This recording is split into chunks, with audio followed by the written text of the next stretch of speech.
మొత్తానికి నిన్న జంతర్ మంతర్ ఢిల్లీలో జరిగిన ప్రొటెస్ట్ సీరియస్ గానే మెసేజ్ పాస్ చేసింది గవర్నమెంట్కి, రూలింగ్ గవర్నమెంట్కి. సో అంటే ఇది జస్ట్ శాంపిల్ మాత్రమే, ఫ్యూచర్లో ఎంతకన్నా పెద్ద జరగచ్చు అని నాకు అనిపిస్తుంది. అంటే గవర్నమెంట్ కానీ అకౌంటబిలిటీ తీసుకోకపోతే ఫ్యూచర్లో అంటే ఏదైనా తప్పు జరిగినప్పుడు ఇంతకన్నా దారుణంగా ఉంటుంది రెవల్యూషన్. అది ఏ గవర్నమెంట్ అయినా కావచ్చు. ఇప్పుడు ప్రెసెంట్ బీజేపీ ఉంది కాబట్టి బీజేపీకి, నెక్స్ట్ ఏ గవర్నమెంట్ వస్తే ఆ గవర్నమెంట్కి.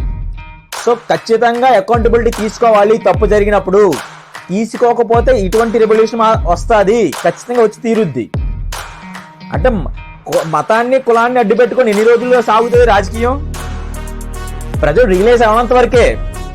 ఎప్పుడైతే ప్రజలు రియలైజ్ అవుతారో మనకి మతం వల్ల కులం వల్ల కూడి రాదు, ఈ రిలీజియన్ ఎవరికి కూడి పెట్టదు కదా. ఆ నిజం తెలిసిన రోజు ఎవరు కూడా ఈ మత రాజకీయాల్లో ఇరుక్కుపోడు, ఖచ్చితంగా బయటకు వస్తాడు, వాడుకున్న హక్కుల్ని ఖచ్చితంగా ప్రశ్నిస్తాడు, ప్రశ్నించి తీరాలి ప్రతి ఒక్కరు కూడా. నిన్న జంతర్ మంతర్లో జరిగిన ప్రొటెస్ట్లో కొంచెం సీరియస్ ఇన్సిడెంట్స్ జరిగాయి. పోలీసులు లాఠీ చార్జ్ చేశారు, as well as tear gas కూడా యూజ్ చేశారు స్టూడెంట్స్ మీద. అక్కడ అందరూ స్టూడెంట్సే లేరు అనుకోండి, స్టూడెంట్స్ యొక్క పేరెంట్స్ కూడా ఉన్నారు. యాజ్ వెల్ యాజ్ ఎవరైతే గవర్నమెంట్ మీద విసుకెత్తిపోయి ఉన్నారో, ఈ గవర్నమెంట్ అకౌంటబిలిటీ తీసుకోవట్లేదు జరిగిన తప్పులకి. సో ఎవరైతే విసుగెత్తిపోయి ఉన్నారో వీళ్ళంతా కూడా ఏకమైన ప్రొటెస్ట్ లో బాగానే ఇన్వాల్వ్ అయ్యారు. చాలా బాగానే జరిగింది ప్రొటెస్ట్ కూడా. కాకపోతే కొన్ని అనుకోని సంఘటనలు కూడా జరిగాయి. సో అది చాలా బాధాకర విషయం. సో అలా పోలీసులకి కూడా కొంతమంది గాయాలు తగిలాయి, యాజ్ వెల్ యాజ్ స్టూడెంట్స్ కూడా గాయాలు పాలయ్యారు. సో ఇది అలా జరగకుండా పీస్ఫుల్ ప్రొటెస్ట్ అనేది పీస్ఫుల్ గానే జరగాలి. బట్ నిన్న మరి ఎందుకో అలాంటి సిచ్యువేషన్ ఎక్స్ప్లెయిన్ అయిందో తెలియదు. By the way main point లోకి వెళ్తే ఇది జస్ట్ శాంపిల్ మాత్రమే. అంటే ఇప్పుడు ఆల్రెడీ నడ్డా గారు పిలిచి మాట్లాడుతున్నారు, అంటే ఎవరైతే ప్రొటెస్ట్ కండక్ట్ చేశారో హెడ్స్ ఎవరైతే ఉన్నారో వాళ్ళని. బట్ ఇది పర్మనెంట్ సొల్యూషన్ కాదు కదా.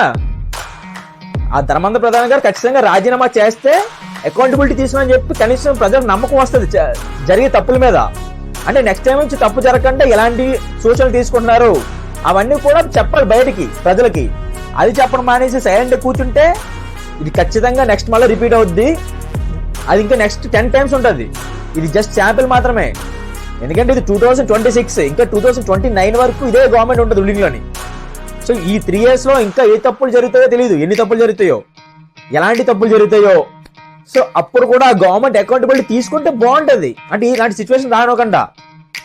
అంతేగాని తప్పులు జరుగుతుంటే జరగలే అని చెప్పి సినిమా చూస్తే మాత్రం ఇప్పుడున్న జనరేషన్ అయితే ఊరుకోరు ఎట్టి పరిస్థితిలోని.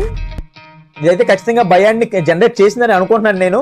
లేదు ఇది మాకు బొచ్చుతో సమానం అని అనుకుంటే దీనికి నెక్స్ట్ రెండింతలు ఉంటుంది, చూస్తారుగా మీరే.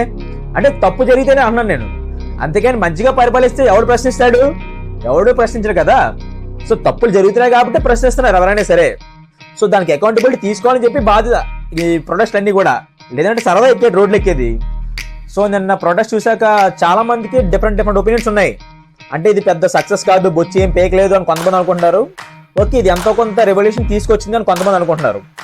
ఇన్ఫాక్ట్ నేను ఎవరితో అంటున్నానంటే ఎవరైతే ఇది పెద్ద మ్యాటర్ కాదనుకుంటున్నారో వాళ్ళకి చెప్తున్నాను, ఇది ఖచ్చితంగా మ్యాటర్ అవుతుంది కమింగ్ డేస్లో. మార్క్ మై వర్డ్స్, ఖచ్చితంగా మ్యాటర్ చేస్తాం కూడా. తప్పు జరిగినప్పుడు అకౌంటబిలిటీ తీసుకోకపోతే, అకౌంటబిలిటీ తీసుకుంటే ఎవడు ఏమంట కదా. ఓకే, సో కొంతమంది ఏమంటున్నారు, కాంగ్రెస్ గవర్నమెంట్ ఉన్నప్పుడు 55 పేపర్లు లీక్ అయ్యాయి అంట. అంటే ఏంటి, ఇప్పుడు ఈ గవర్నమెంట్ కూడా 55 పేపర్లు లీక్ చేసే వరకు వెయిట్ చేయాలా యూత్ అంతనా? అంటే అప్పుడు క్వశ్చన్ చేయాలా ఏంటి? ఇదేం లాజిక్ అసలు? కొంతమంది కాంగ్రెస్ పార్టీలో బోనస్ స్కామ్లు జరిగాయి అంటే ఇప్పుడు వీళ్ళు కూడా బోనస్ స్కామ్లు చేసే వరకు వెయిట్ చేసి అప్పుడు ప్రశ్నించలేమో మైట్ బి. అంటే అప్పటి వరకు ప్రశ్నించకూడదు అనుకుంటా. అంటే మీరు అక్యులేటర్స్ అయిపోయారేమో వీళ్ళు చేసే తప్పులకి. మాకెందుకు అవసరం, మేము ఎందుకు అక్యులేటర్స్ అవ్వాలి? Definitely will respond to this. Government of India ఖచ్చితంగా బాధ్యత తీసుకోవాలి. Definitely youth of India will respond. ఇలానే ఉంటుంది. ఇది జస్ట్ శాంపిల్ మాత్రమే, అది ఎన్నో రోజులు పట్టదు. సో మీరు జాగ్రత్తగా ఉండడం బెటర్. జరిగే తప్పులకి అకౌంటబిలిటీ తీసుకోండి. ఎవరైతే ఉన్నారో Dharmendra Pradhan, who is our education minister, ఖచ్చితంగా రాజీనామా చెయ్యాలి. లేదు జరిగే తందనా జరగనిలే చూసుకుందాం అనుకుంటే చూడండి, జరిగేదో జరుగుతుంటుంది, ఎవరేం మార్చలేరు కదా అనుకుంటున్నారు. మారుతుంది, మారే రోజు దగ్గర పడ్డాయి. ఇంత ముందులాగా ప్రజల పిక్చర్లు కాదు, మతం మత్తులోని ఎన్ని రోజులు సాగుతుంది రాజకీయం? ప్రజలకు అర్థం కానంత వరకే. మతం కూడి పెట్టదని నిజం అర్థమైందనుకో, ఆ రోజు ఏ మతాన్ని ఎవడు పట్టించుకోడు. అసలు మతం దేనికి? మతం మనుషులు క్రియేట్ చేశారు, అది మనుషులు సాల్వ్ చేసుకుంటారు ఇష్యూని. గవర్నమెంట్ అవసరం లేదు. ఎవడో గొట్టంగా మాట్లాడుతున్నాడు హిందువులకు అన్యాయం జరిగితే ముందుకు వచ్చేది బీజేపీ అని చెప్పి. అసలు పొలిటికల్ పార్టీస్ ఎందుకు రావాలి? ఒక రిలీజియన్కి అన్యాయం జరిగినప్పుడు అది కాంగ్రెస్ అయినా, బీజేపీ అయినా, ఆమ్ ఆద్మీ అయినా, ఏదైనా సరే, ఒక రిలీజియన్ అనేది పర్సనల్ ఇష్యూ, అది ప్రజలు తేల్చుకుంటారు. లేకపోతే కొన్ని కమ్యూనిటీస్ ఉన్నాయి, వాళ్ళు తేల్చుకుంటారు. పొలిటికల్ పార్టీస్ అనేవి అన్ని రిలీజియన్స్ ఈక్వల్ గా ట్రీట్ చేయాలి. అంతేగాని మేము పర్సనల్ గా ఒక రిలీజియన్ కి సపోర్ట్ ఉంటాం, వేరే రిలీజియన్ యాంటీగా ఉంటాం అంటే అప్పుడు ఆటోమేటిక్ గా మీరే డిఫరెన్షియేషన్ క్రియేట్ చేసేది అవుతుంది ప్రజల మధ్య. మీరు సమానంగా చూడాల్సిన బాధ్యత గవర్నమెంట్ ఉంటుంది, ఏది రూలింగ్ గవర్నమెంట్ అయినా సరే. సో హిందువులకి ఏదైనా అన్యాయం చేస్తే మేము హిందువులందరూ మేము ఏకమై మేము చేసుకుంటాం. మాకేమి ఏదో పొలిటికల్ పార్టీ గొట్టంగా వాళ్ళు వచ్చేసేటట్టు ఇంతకుముందు బ్రిటిష్ వాళ్ళు పరిపాలించారు 200 సంవత్సరాలు. అప్పుడు ఈ బీజేపీ కానీ కాంగ్రెస్ కానీ ఉందా ఏంటి? అప్పుడు మాకు మేము పోరాడి మా సనాతనాన్ని కాపాడుకున్నాం కదా. ముస్లిమ్స్ 300 సంవత్సరాలు పరిపాలించారు, ఏం పీకారు? ఇప్పుడు ఏదో కొత్తగా ఎవడొచ్చి పీకెత్తారంటే మేము హిందూస్ భయపడతాం అనుకున్నామా ఏంటి? మాకు తెలుసు మా సనాతనం ఎలా కాపాడుకోవాలో. మాకు ఏ తొక్కలో పొలిటికల్ పార్టీస్ అవసరం లేదు.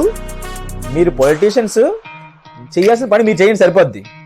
అందుకని మా మతాన్ని మీరు కాపాడాల్సిన అవసరం లేదు. నాకు తెలిసి మేము ఎలా కాపాడుకోవాలో. ఓకేనా? జై హింద్, మేరా భారత్ మహాన్. బాయ్.